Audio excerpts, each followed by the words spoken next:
Mga kapamilya, petsa 29 sa Agosto tuwing 2013. Aniyan ang mga nagbagang balita sa News Patrol.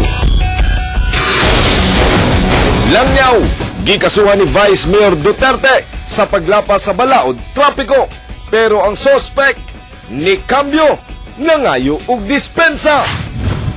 TESDA, gireklamo sa usa ka eskwelahan tungod sa kalangan sa approval sa ilang gipangayong lisensya. Ug Batang Pinoy Mindanao qualifying leg ni arangkada na. Mga kapamilya, niya na mga detalye sa News Patrol. Nag-file og kasong direct assault si Vice Mayor Paulo Duterte batok sa usa ka langyaw tungod sa bangi sa trapiko. Anyang report ni Vina Araneta. Ng iyang abogado, mi-file sa City Prosecutor's Office sa sala ni Prosecutor Gay Cañete magdagasang si Vice Mayor Paulo Duterte og direct assault batok sa negosyanteng British-Australian national nga si Michael Hatcher, 73 anyos. Humang magkabangi sa trapiko sa Tahimik Avenue, Bangkal, Davao City kagahapon sa buntag. Sumara sa Vice Mayor, giharang ang iyang sakyanan sa langyaw og wala na minaw di ang papanaugo na kini. Busa, ila kining gigukod. Pagtabok na ko diri sa may Tahimik, gikan siya sa Picas Lane, iya kong gisugat yun bumper to bumper. Pero gusto mi banggaan, abi na ko gambuso na gani ko. Mo to ni naog ko. Pag naog na mo, pagkatok na ko sa passenger side, actually na ng pulis sa atubangan po siya sa sakyanan, dagang git sa gipansagit. Mo to, pag abanti niya, gipangligsan yun minang tanan, nangambak mi. Pagbukod na ko, pagpara, ninaog siya, gusto po ko niya kulatahon ritso. Ako gyud, iya ko gyaragkahan. Ang gi-file ni Vice Mayor is direct assault. But ang gi-file sa katong apprehending officer, katong police, direct assault ug ikaduha, frustrated murder. Because nagtindog man siya tubangan sa hood sa sakyanan, giingon nga stop your car, turn off your engine, step down. Ang gihimo sa Australiano, ginaog niya ang iyahang bintana ug nisagit sa step aside, I will kill you, step aside. So nakulbaan ni karon ang kining pulis ni atras siya gamay, pero gapugong sa tubangan nakadungog naman siya sa kining tingog sa sakyanan nga ni revolution na og ni abante. Nangambak sila kauban si Vice Mayor kay naman sa kilid si Vice Pod. Nangambak sila aron dili maligsan, mutong gigukod nila. Sa affidavit ni Duterte, hapit sa sumbaga ni Hatcher. Busa, iya kining gipapriso sa Talomo Police Station. Pero gibaruga ni Hatcher, wala lang sila nagkasinabtanay sa Vice Mayor. Og wala siya ninaog tungod kay na trauma na kinidiyang makidnap kinining tuiga sa Cagayan de Oro City. But I did say, look, if there is a mistake, I'm sorry. But I would suggest from now on the mayor drive around with policemen with uniforms on, stop the traffic, and do his left or right hand turn. Because I was going down the highway, no traffic lights, maybe 15-20 kilometers an hour. His car came in front of my car, not the other way. So I just followed it round. I was very afraid because I've been kidnapped. Yes. When was that? When was that? This year. Okay. And my friend was killed Here in the... in Cagayan de Oro. Posible sab nga ipa-deport ang British-Australian national. Padulong ang deportation proceedings kay mo man ni mga preliminaries nga pwedeng ipasakang kaso sa iya. But we'll get there at the end of the day. Kaning mga tao nga mga foreigner nga murag dili deserving sa atong hospitality atog yung papawaon sa atong nasod. Of course natay due process nga gina-follow. That's why we are gathering all the affidavits ug uban pang mga ebidensya nga pagpamatuod na kining tawhana gyud dili gyud desirable o undesirable sa nga alien. Plano sab mo pasaka og kasong illegal detention ug abuse of authority ni Hatcher batok ang Vice Mayor Duterte.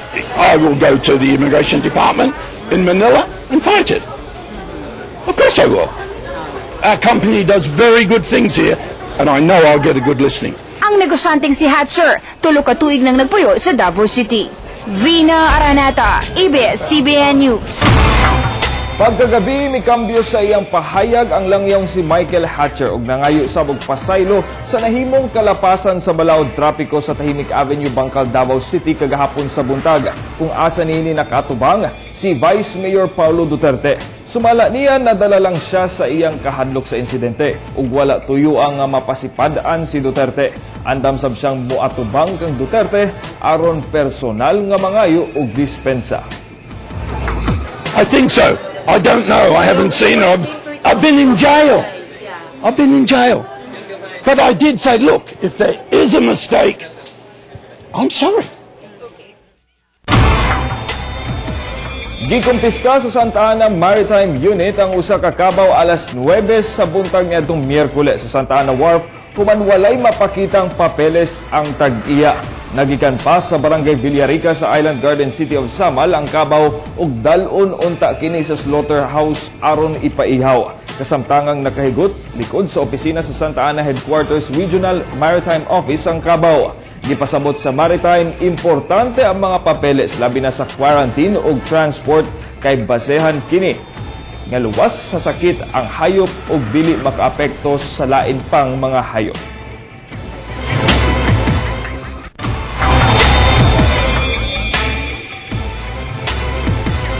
Nagsugod na og pangasakit ang mga nasunugan sa evacuation center sa Davao City. Samtang tag 25 square meters nga luna, planong ipang-apod-apod sa matag residenteng nasunugan.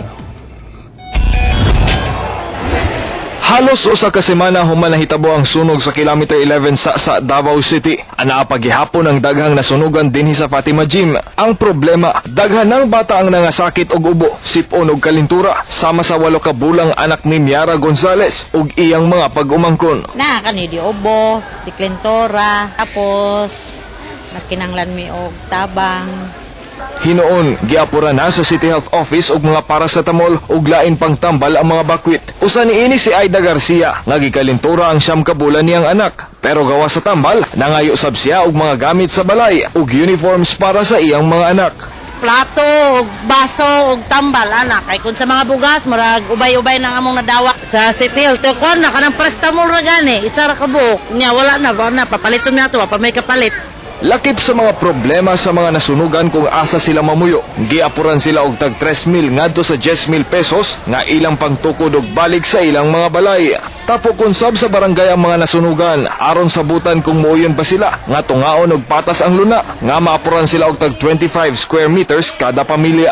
In fact, ang DSWD nag-augment pa gani sa ato, no? Dako pud sila tabang, naghatag pud sila og balde o pagkaon. Moabot na sa kapin 2.7 million pesos ang kantidad sa nahatag nga ayuda sa CSSDO ngadto sa 373 ka pamilyang nasunugan.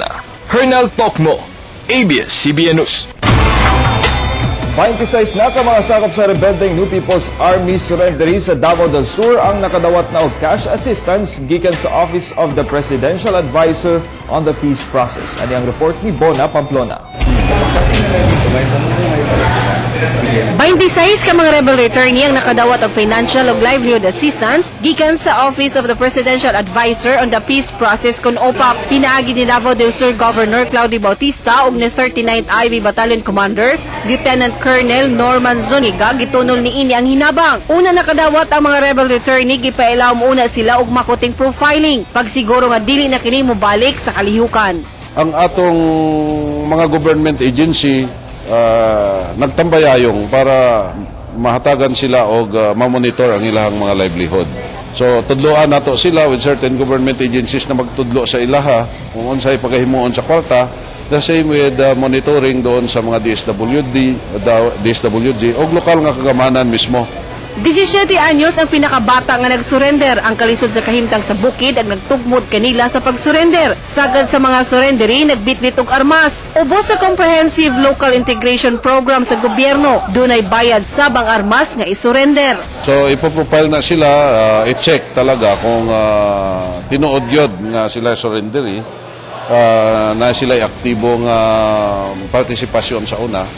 So after that, muna na i-process sa OPAP ang ilahang mga benepisyo, livelihood and cash assistance. I believe, yung base sa atong listahan, may makareceive ng 50 plus. Sa karondo na fight 13 ka mga rebel returnee ang ipaubos sa profiling.